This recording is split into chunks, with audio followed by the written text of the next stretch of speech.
everyone? My name is Zeta Ceti. This is Green Rush Revolution. We are here live at MJUnpacked 2024 in Atlantic City, New Jersey. I'm here with Neal Patel, Lineshare Creative. How you doing, buddy? Pleasure to meet you. Awesome. Doing good. You enjoyed your show? Doing great. Awesome. Great show. Have a good time. Great. So tell us about Lineshare Creative and what you guys do. So Lineshare Creative is more of an advisory company. We started with basic design, ended up going back into the construction world. So now we just did it from conceptual to completion. We have an in-house graphics team, so we help our clients out when they're short on graphics, logos, this and that. Then basically run them through the entire design process, including project management. So we manage architects, engineers, our crews themselves. Off of that, we created a new service where we created a software that's releasing this summer to basically super speed dispensary openings. We're basically doing a lot of the design work up ahead through our software, which we give to the architects and engineers, and they verify for us, and we cut out 2 to 4 weeks on everyone's openings on the minimum. Wow. So that's what we're working on now, and we released this summer. We did a test run, and it came out awesome, and we're going to be growing that now. So. That's amazing. I mean, and develop, or actually post-license construction and development, you get a lot of issues with, like you said, like the time it takes to draft, design, and do it within compliance, right? Number one, and how does it match what's submitted as well? Just depending on the state, does the state require a location or not? Right. I bet there's some nuances there. But what about does the software include like an ordering platform of like furnishings and stuff? So basically our idea is we're going to give a silver platter to the dispensary. Okay, gotcha. The problem is they come into this industry, you have this architect and that engineer, everyone's a cannabis expert, but they're not. And just like everybody's the best grower. You got it, you got it. So we're trying to basically set it up that it's a dispensary on a plate. Okay. Including your fixtures, lighting, we're doing a full out package basically.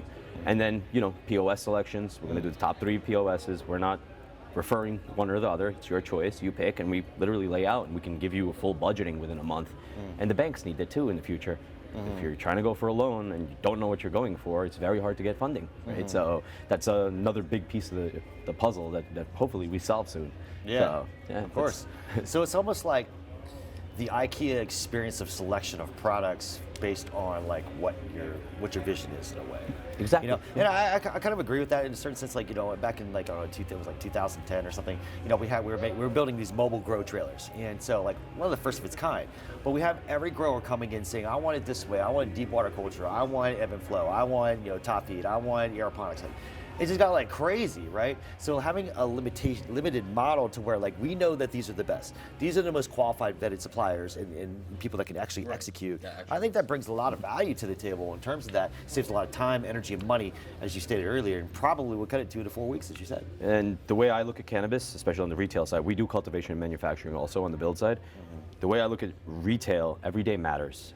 The sales are tremendous right now. And when you're losing 2, 3, 4 months because of vendors just waiting around, and I don't know what they're doing, honestly, some of them. It really hurts the licensee's pocket, and that's why you have this funding issue now where people are looking for money because they've been in the game for 2 years and have nothing built, don't even really have plans. We're hoping to solve that issue. That's the biggest thing for us. So, interesting. Yeah. So with Lineshare Creative, how many retail dispensaries have you guys done? I don't know the exact number, way over 20. Okay. So probably actually over 30 now. So we got 2 cultivations going up now and manufacturing that we're working on. So we're busy. We're more of a word of mouth type company. That's how people got to know us. And how many states have you guys? New York, New Jersey. That's it right now. Just I'll New be York. hitting Maryland, and then when Diablo's released this summer, we will be going national. Oh, that's the name of the platform, Diablo. Yes. That's cool. So it's dispensary in a box, logistic and operations, Diablo. Interesting. So that's the idea, and then go national with that this summer. That's the goal. So, Killer. Yeah. So I guess that would be the future for. And how long you guys been around for? Lineshare is a newer company, 2 years roughly. Okay. So I'm an ex-commercial contractor. Did that about 15 years. I was a real estate broker, contractor, and I did a lot of franchise advisement. So took that world, and when I did the healthcare build, I learned a lot about compliance and brought it back into cannabis. I'm an ex-legacy operator from over 20 years ago. Got in trouble, cannabis turned my life into a different direction where I probably didn't want to go, but I learned a lot, and I took everything and I'm applying it to this industry now. Right. That's my goal. It's my passion. That's awesome, man. That's a great story. And you are a co-founder, a partner, or founder? Yeah, I'm the founder, yeah. Awesome, man. So, How big is your team? So we have Well, we have multiple teams, so I also have a software partnership. So that team's enormous. They build the digital world for me. Mainly overseas, there's 6 of us from that company here. And the team here is about 15 people. Nice. So, and then the construction crew is big. It's about 40 guys. So, Yeah. construction, I'm a smaller partner in a different company. So, Yeah, just a different, type of animal. Yeah, I would say. it's about being strategic. That's how I look at it. And as I kind of see people's issues in cannabis, I want to fix them by having a strategic partnership or a vendor alliance, or going to the right people and making everything work faster. Right. That's the idea. So since your company is New York and New Jersey based, let's say, with New York, right? I mean, what is your thoughts around New York in terms? I mean, it's rolled out pretty significantly at this stage right now. There was a huge stall. It's been really crazy for New York. So what do you predict or see for the state of New York in the next years, let's say? I'll tell you, New York and New Jersey, and I've been telling people for a while, you're going to start seeing 3 to 5 openings a week, and we're seeing it now. Like it started. Unfortunately, with everything that happened in New York, even on the Jersey side, compliance has been hard to understand because, on our side, we're an advisory service. We want to give the client the perfect information, but there's translation issues from the authorities, basically, right? So that's what makes it tough. And a lot of guys are kind of lost in that phase of been in it for 2-3 years, card licensees, social equity licensees, and unfortunately, consultants and not all, but consultants have taken advantage, lawyers, and they're in a weird position. So I think I think it's all weird. It's been weird since the beginning. Oh yeah, it's Schedule 1 still. New York was the weirdest, I think. But I think that obviously New York is the second largest market. I mean, it's going to be massive, right? Awesome market. I would assume, or reasonably assume, that a company like yours would be extremely busy doing build-outs, designs, dealing with a lot of that. Yeah. Especially like the local level. You have to do the conditional permit processes. You have to get things approved by fire marshals. I mean, how do you guys manage all that?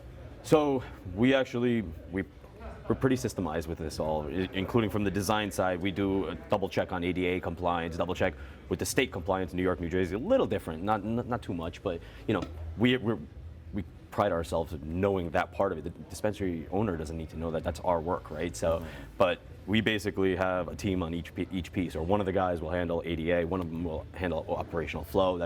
And we separate it out. So then, as it moves along, it's getting double checked each time. So that's how we set it up. Yeah. Awesome, man. Yeah. Awesome. Well, Neal, what does the future look like for your company? I'm really, really hoping Diablo really takes off this summer. As soon as I release, I have a lot of built-up clientele waiting for it. I think Diablo is going to really take a national play to it, and it's disrupting an industry, not the entire industry, but a piece of it that I can really help out people that are in need with it. So that's my goal. The future is Diablo for me. Yeah. Awesome. Well, Neal, thank you so much for Pleasure coming on the show. Pleasure to meet you. Thank you. Neal Patel, Line Share Creative. Check it out, especially for any architectural needs, especially in New York. Take a look at it. This is Green Rush Revolution. My name is Zeta Ceti. Thank you guys so much.